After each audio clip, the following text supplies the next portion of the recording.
I think there are days when certain things come to light that highlight why I'm talking about the normal British working class people get upset about certain things. And people often ask me, why do you get so upset about asylum seekers, the illegal immigration coming into Britain? What does it really affect you? Well, I've told you before, it does affect me financially with my work. The hotels are full of asylum seekers all around the country. So whereas I was paying £30, £40 to stay in hotels, I'm now paying 70 or 80. That affects me in the pocket. But there are reasons sometimes which go above that, and today is a perfect example.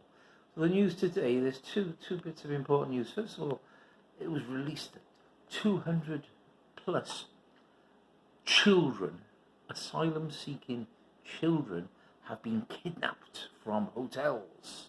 Now, I go around these hotels. Majority of these hotels are Britannia. There's some Holiday Inns being used. There's, in fact, a list of the 400 hotels around the country has just been published, which are holding asylum seekers. And so now we're being told that children have been put in here and they've been kidnapped. Apparently, they've been seen being bundled into vans and cars. And they're giving the impression, the woke left, that somehow these kids are being smuggled into, I don't know, paedophilia gangs or what have you. And it's quite clear what is happening here. It's quite clear, because I know these hotels, some of them are pretty horrible to stay in. They're not great. The Britannia, 38 quid a night, and I wouldn't want to stay in there more than a couple of weeks, to be honest. There's not much there. But what is happening quite clearly is these people are not children. They are no way are they children.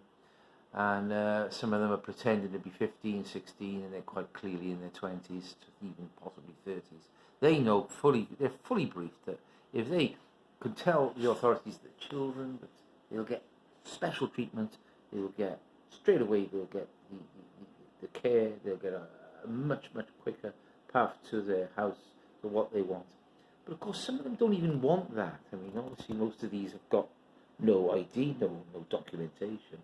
And what they're after actually is just working in the black economy, working illegally, or possibly working in criminal gangs throughout Europe. So what's happening? They've been put in hotels for a couple of weeks, and eventually their friends or the contacts they make are picking them up in cars. These young fellows in their 20s, and we're being told there's children being kidnapped. A load of bloody rubbish. So I would put in too much stock. In one way, it's good that if they do go in the black economy, then at least they're not going to be given asylum in this country. I mean, most of them who go right down this road would never get asylum anyway. But it is worrying, and we're going to have more and more people working in car washes, working in for delivering for Just Eat, or possibly working in cannabis farms or selling drugs. This is what's going to happen with our Albanian and Iranian immigrants coming into this country illegally. The other news, of course, is that this wonderful chap, his name escapes me, it's ridiculous, Longin Abdulmutsi. He's a lovely chap. He's just been convicted, actually, of murder. He's murdered a young British guy. He murdered a chap called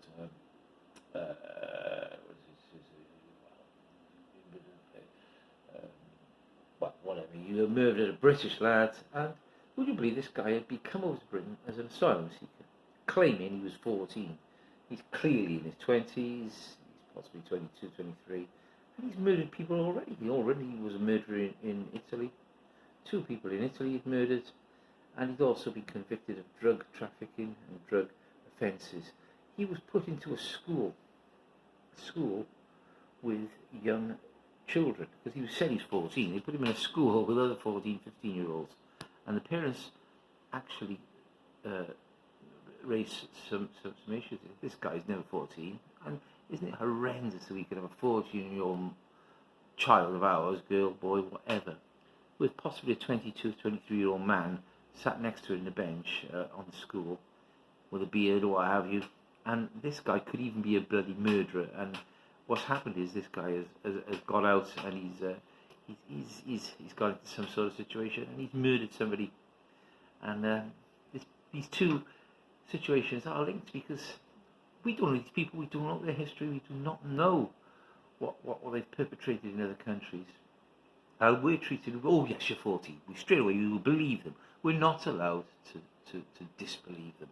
And this is absolutely crazy. I mean, quite clearly, anyone who is not going to give us proper documentation of their past history that we can check should straight away be deported back to the country from which they came from. Give them 3 choices: the country from which you came from, the country of your origin, or possibly could take you to a nice little trip to Rwanda.